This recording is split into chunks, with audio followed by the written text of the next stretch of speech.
Welcome to this short video, Learning from Autistic Self-Advocates, which is part of our LRC-South video series on neurodiversity. My name is Amy Accardo. I'm an associate professor in the Interdisciplinary and Inclusive Education Department at Rowan University.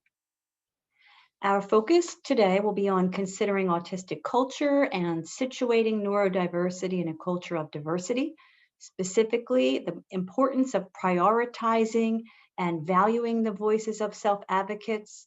I will share several resources, and we will consider tips for supporting autistic individuals towards self-advocacy by providing tools, role models, and resources.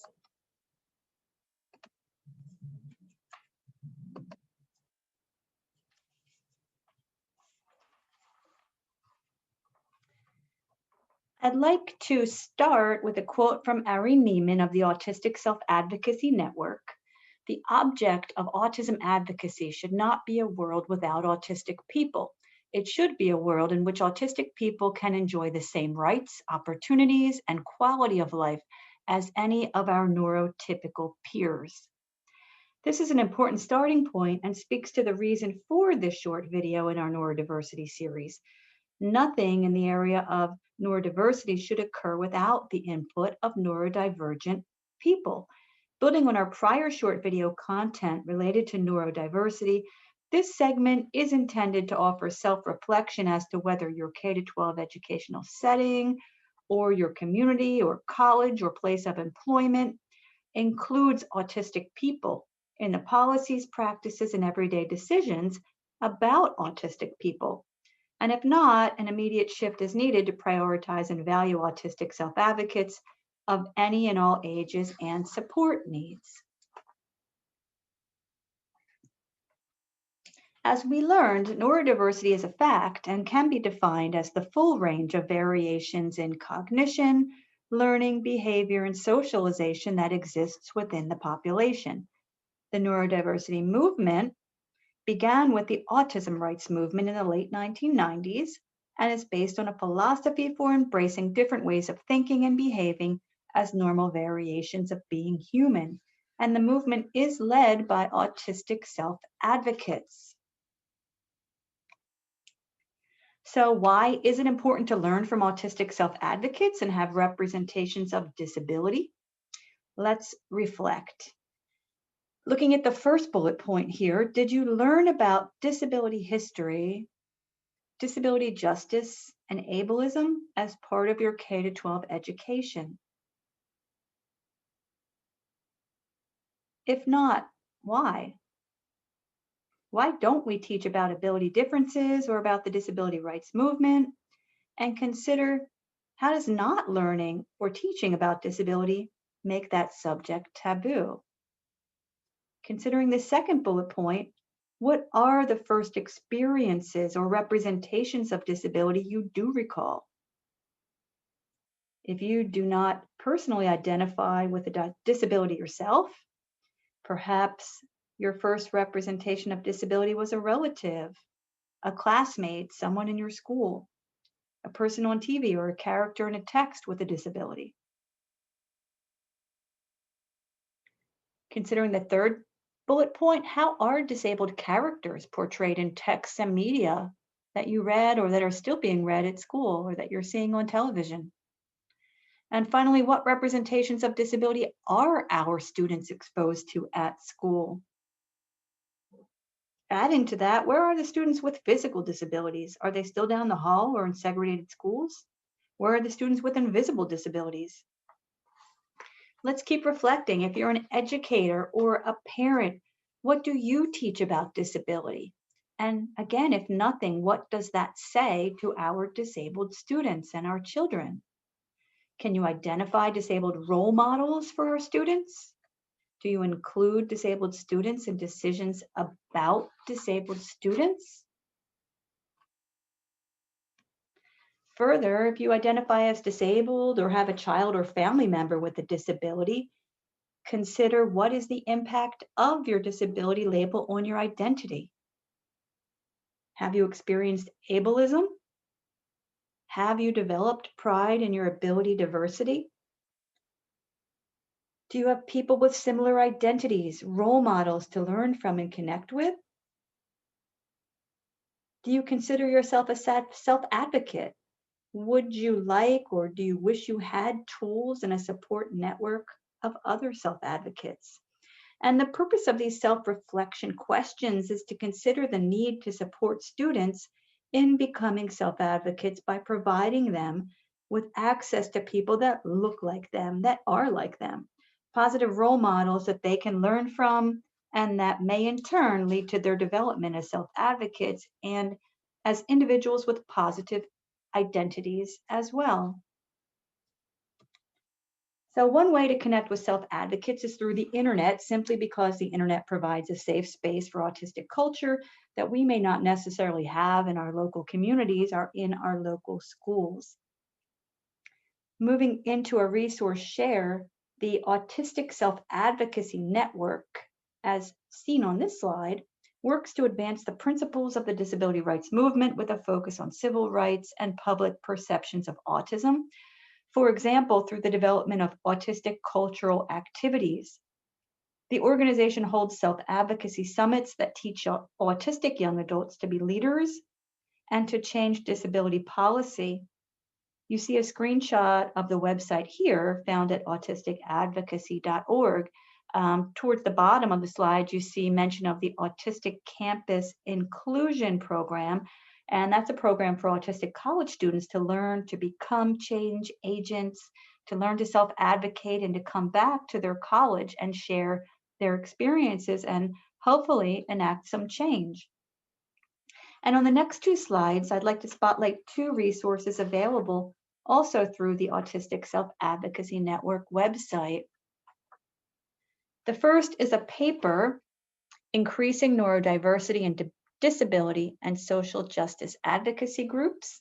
And the paper starts with a discussion of neurodiversity, outlines how disabled people are routinely disconnected from disability and social justice advocacy, and it offers practical strategies for social justice groups to support autistic and neurodivergent students in accessing networks that may connect them to advocacy.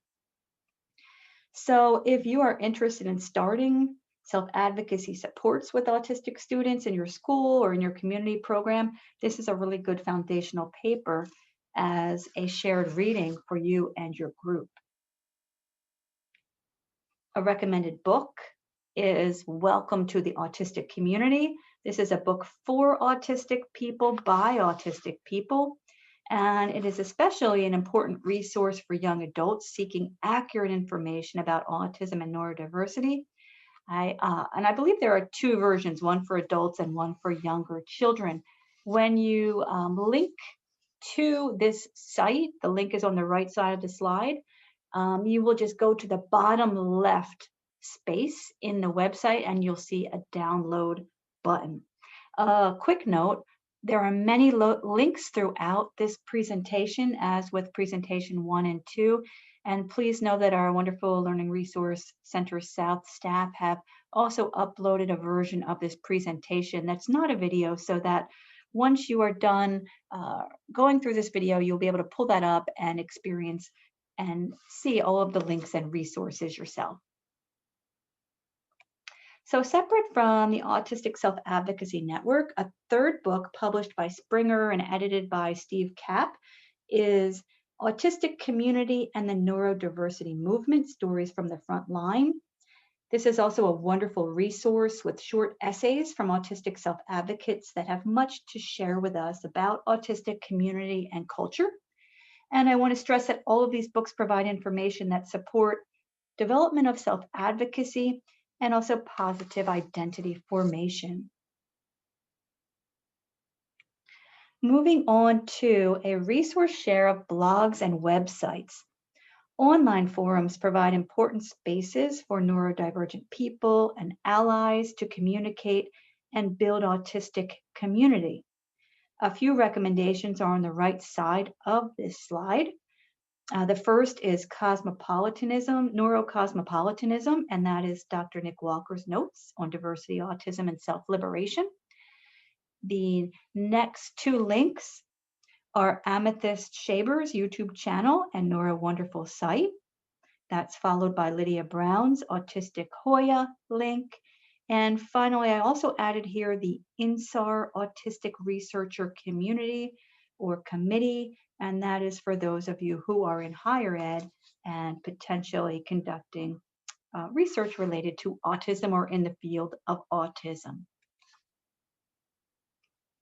As an example of what we can learn from our autistic self-advocates, I provide you in the downloadable presentation with a link of Amethyst Shaber explaining why functioning labels are problematic on her Ask an Autistic YouTube channel. I think once you take a look at this, you will agree that hearing from Amethyst is empowering.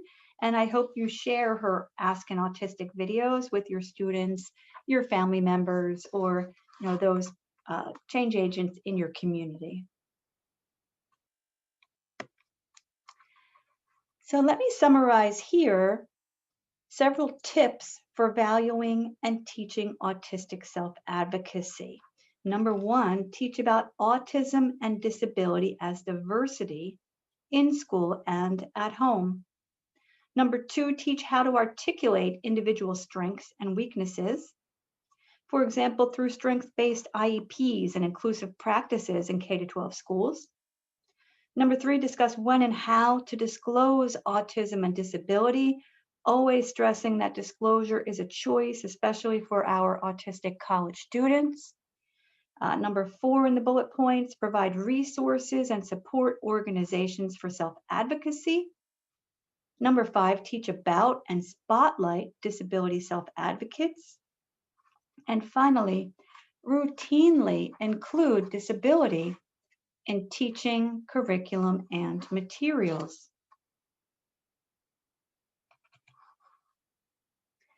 To conclude, let's consider the importance of centering the voices of autistic self-advocates as well as supporting autistic individuals towards self-advocacy by providing them with education, resources, and connections. As a takeaway, let's consider a few more reflective questions and how we can take action. Let's consider, are policies in place to ensure that we partner with autistic students when planning services and supports in our schools? How can we learn from and spotlight the shared perspectives of neurodivergent self-advocates at home and in our schools?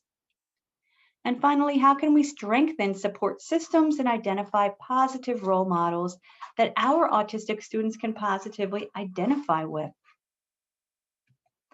I hope this short video provided some food for thought and some interesting resources for you. I'd like to thank you. Once again, please note that the Learning Resource Center South has provided this presentation that is downloadable so that you can access the links throughout the presentation, as well as here on the link to references slide. Thanks again.